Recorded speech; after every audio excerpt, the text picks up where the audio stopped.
Hi friends, இந்த வீடியோவில் வந்து நம்ம என்ன பார்க்க போகிறோம் அப்படின்னு கேட்டிங்கன்னா, இப்போ வந்து நம்மளோட புஷ்பா 2 திரைப்படம் வந்து கடைசி 24 மணி நேரத்தில் வந்து செம்ம பெரிய ஒரு சாதனை பண்ணியிருக்கு அப்படின்னு கண்டிப்பாக சொல்லி ஆகணும். ஸோ அதை பற்றி அந்த வீடியோ டீட்டெயிலாக பேச போகிறோம்.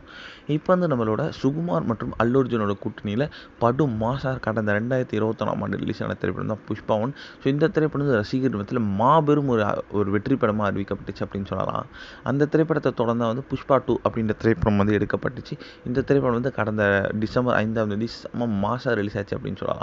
இந்த திரைப்படம் வந்து ரசிகர் மத்தியில் என்னதான் வந்து விமர்சன ரீதியாக வந்து ஸ்லைட்லி வந்து ஒரு நெகட்டிவ் இருந்தாலுமே வசூல் ரீதியாக இந்த திரைப்படம் வந்து பட்டையை கிளப்பிடுச்சு அப்படின்னு சொல்லலாம். ஏன்னா வந்து கிட்டத்தட்ட இந்தியன் சினிமா ஹிஸ்ட்ரியிலே வந்து ரொம்ப ரொம்ப ஃபாஸ்ட்டான ஒரு 1000 கோடி அண்ட் முதல் நாள் ஓப்பனிங் ஹையஸ்ட் க்ரோஸ் அப்படின்ட்டு செம்ம பெரிய ஒரு சாதனை வந்து படைச்சிட்டு எத்தனை வருஷம் கடந்தாலும் இந்தியன் சினிமா ஹிஸ்ட்ரியில் ஃபஸ்ட்டு வந்து நம்மளோட புஷ்பா 2 பேர் வந்து கண்டிப்பாக இடம்பெறும் அப்படின்ட்டு தெரிகிறது. இதில் வந்து இப்போ வந்து கடைசி 24 மணி நேரத்தில் வந்து நம்ம புஷ்பா 2 திரைப்படம் வந்து ரொம்ப பெரிய ஒரு சாதனை பண்ணியிருக்காங்க. அதாவது இப்போ வந்து புக் மை ஷோவே அஃபிஷியலாக சொல்லியிருக்காங்க.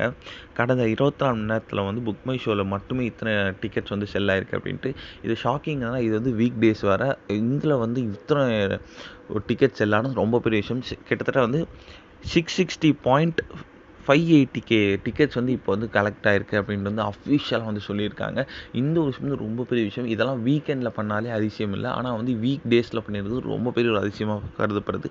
இந்த ஒரு விஷயம் வந்து அல்லு அர்ஜுன் ஃபேன்ஸ் மத்தியில் செம ட்ரெண்டிங்காக போயிட்டுருக்கு அப்படின்னு கண்டிப்பாக சொல்லி ஆகணும்.